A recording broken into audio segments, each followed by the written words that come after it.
Hello friends, ఈరోజు ఇంకొక important topic ఏంటంటే చాలామంది అనుకుంటూ ఉంటారు ఏంటంటే లైఫ్లో ఏదో కోల్పోయాము, కుటుంబం నుంచి కోల్పోయాము, స్నేహితుల నుంచి కోల్పోయాము, శ్రేయోభిలాషుల నుంచి కోల్పోయాము అని చెప్పేసి పదే పదే ఆలోచన చేస్తూ ఉంటారు. అనాలోచితమైనటువంటి ఆలోచనలు ఆరోగ్యానికి మంచివి కావు. ఎక్కువగా ఆలోచించటం కూడా ఆరోగ్యానికి మంచిది కాదు. ఉన్నంతలోనే హ్యాపీగా ఉండటానికి ప్రయత్నం చేస్తే ఆరోగ్యం మీ సొంతమవుతుంది. ఈరోజు ఇంట్లో రేపు మట్టిలో అనేటటువంటి సామెతను అందరూ చూస్తూనే ఉన్నారు. ఎప్పుడు ఏమైపోతామో తెలియనటువంటి సందిగ్ధ సంకటంలో బ్రతుకుతున్నాం. మన జీవితాలు కూడా అంతే. ఈరోజు చూసినటువంటి మనిషి రేపటి రోజున కనుమరుగైపోతున్నాడు. అవునంటారా కాదంటారా? విచిత్రమైనటువంటి వ్యాధులతో, అంతు చిక్కని జబ్బులతో మరణాలనేవి సంభవిస్తూనే ఉన్నాయి. మీ బంధువుల్లో కావచ్చు, మీ స్నేహితుల్లో కావచ్చు, మీ పరిచయస్తుల్లో కావచ్చు, మీ ఆఫీస్లో ఉన్నటువంటి కొలీగ్స్లో కావచ్చు, ఈరోజు చూసినటువంటి వ్యక్తి మరుసటి రోజున ఉండటం లేదు. అనేక రకాలైనటువంటి అన్ఎక్స్పెక్టెడ్ చావులు అంటారు. దాన్ని చెప్పిరాదు. చావు అనేది, మరణం అనేది చెప్పిరాదు. హార్ట్ అటాక్ అని చెప్పేసి చిన్న వయస్కుల వారికి కూడా వస్తుంది. ఏజ్తో లిమిట్ లేకుండా హార్ట్ అటాక్ వస్తుంది, గ్యాస్ ట్రబుల్ వస్తుంది, షుగర్ వస్తుంది, బీపీ వస్తుంది, రక్తపోటు వస్తుంది. ఇలాంటి చాలా అనేక రకాలైనటువంటి వ్యాధులతో సతమతమవుతుంది సమాజం అనేది. కొన్ని స్వతహాగా మనకై మనం తెచ్చుకునే కొన్ని ఉంటే, కొన్ని ఎలా ఉంటాయి అంటే అంటించుకునే కొన్ని ఉంటాయి, వాటిని తగిలించుకునే కొన్ని ఉంటాయి. అవి ఏంటో మీకు అందరికీ ప్రతి ఒక్కరికి తెలిసినటువంటి విషయాలే. టోటల్గా మొత్తంగా చెప్పే విషయం ఏంటంటే మానవ జీవితం అనేది అశాశ్వతమైనటువంటిది.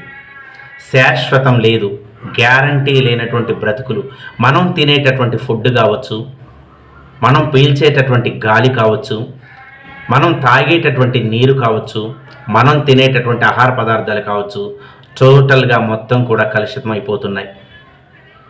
టోటల్గా చెప్పాలంటే సమాజమే కాలుష్య కూరల్లో చిక్కుకుంది. అలాంటి పరిస్థితుల్లోనే మనం ఉన్నాం. ఎందుకంటే సమతుల్య ఆహారం మనం తీసుకోవట్లేదు, మంచి వాతావరణంలో మనం జీవించట్లేదు, ప్రకృతిని మనం కాపాడట్లేదు.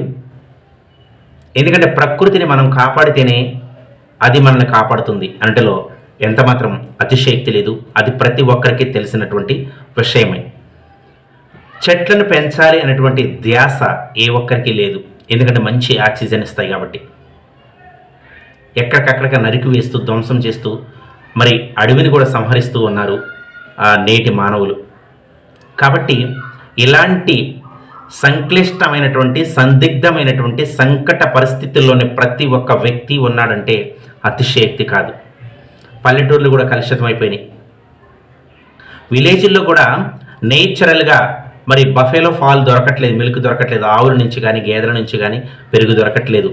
వాళ్ళు కూడా ప్యాకెట్ పాలకి అలవాటుపడుతున్నారు. కారణం ఏంటంటే వర్క్ చేసేవాళ్ళు లేరు, పని చేసేవాళ్ళు లేరు.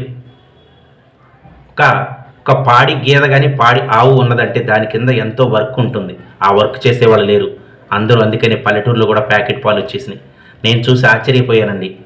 విలేజ్, గ్రామము అంటే స్వచ్ఛమైనటువంటి ఫుడ్ దొరికేది. ఇప్పుడు అక్కడ కూడా కమర్షియల్ అయిపోయినారు మొత్తం. అక్కడ కూడా హైబ్రిడ్, రెడీమేడ్గానే దొరుకుతున్నాయి. పాలు కావాలంటే ప్యాకెట్స్ తెచ్చుకుంటున్నారు, పెరుగు కావాలని కానీ ప్యాకెట్స్ తెచ్చుకుంటున్నారు. అలాంటి పరిస్థితి విలేజ్లో కూడా కొనసాగుతుంది. మీరున్నటువంటి విలేజ్లో కూడా ఎలాంటి పరిస్థితి ఉన్నదా? నేచురల్గా దొరికేటటువంటి ఫుడ్కి దూరంగా బ్రతుకుతున్నాం మనం. కూరగాయలు పండించుకునేటువంటి పరిస్థితి లేదు. ఎక్కడో ఎవరో పండించినటువంటి సిటీకి వచ్చిన తర్వాత అక్కడి నుంచి కెమికల్ యాడ్ చేస్తున్నారు దానికి. ఎందుకంటే తాజాగా ఉండటం కోసం, నిగారింపుగా ఉండటం కోసం, కుళ్ళిపోకుండా ఉండటం కోసం కొన్ని ఫర్టిలైజర్స్, కొన్ని కెమికల్స్ వాటిలో స్ప్రే చేసి అవి కొంచెం నిల్వ ఉండేటట్లు చేస్తున్నారు. దానినే మనం తినటం వల్ల మనకున్నటువంటి ఆరోగ్యం కూడా అనారోగ్యం పాలవుతున్నాం. అలాంటి పరిస్థితుల్లో మనం ఉన్నాం. ఉన్నంతలోనే హ్యాపీగా ఉండడానికి ప్రయత్నం చేయాలి. ఉన్నంతలోనే నేచురల్ ఫుడ్ ఏదో తెలుసుకోవాలి. సమతుల్య ఆహారం ఏది అనేది తెలుసుకోవాలి. వీటన్నిటిని పాటిస్తూ మనం ఉంటేనే మంచిగా కొంచెం కొన్ని రోజులైనా మనుగడ సాధించడానికి అవకాశం ఉంటుంది. కాబట్టి డియర్ ఫ్రెండ్స్, మీరు ఈ వీడియో చూసిన తర్వాత జస్ట్ ఒక్క విషయమైనా సరే మీ మనసును టచ్ చేసి ఉంటే, మీ హార్ట్ని టచ్ చేసి ఉంటే, ఒక్క విషయమైనా సరే మీరు పాటించడానికి ప్రయత్నం చేస్తారని, మీరంతా ఆరోగ్యంగా ఉంటారని, సంతోషంగా జీవిస్తారని, అందరి మెప్పు పొందుతూ మీ కుటుంబాన్ని ప్రేమిస్తూ జీవించేటటువంటి జీవితం మీ సొంతం దేవుడు చేయాలని మనస్ఫూర్తిగా కోరుకుంటున్నాను. ఈ వీడియో మీకు నచ్చినట్లయితే ప్లీజ్ ఒక లైక్ వేయండి. కనీసం 1 మెంబర్కైనా షేర్ చేయండి. జై హింద్, జై జవాన్, జై కిసాన్. Thank you.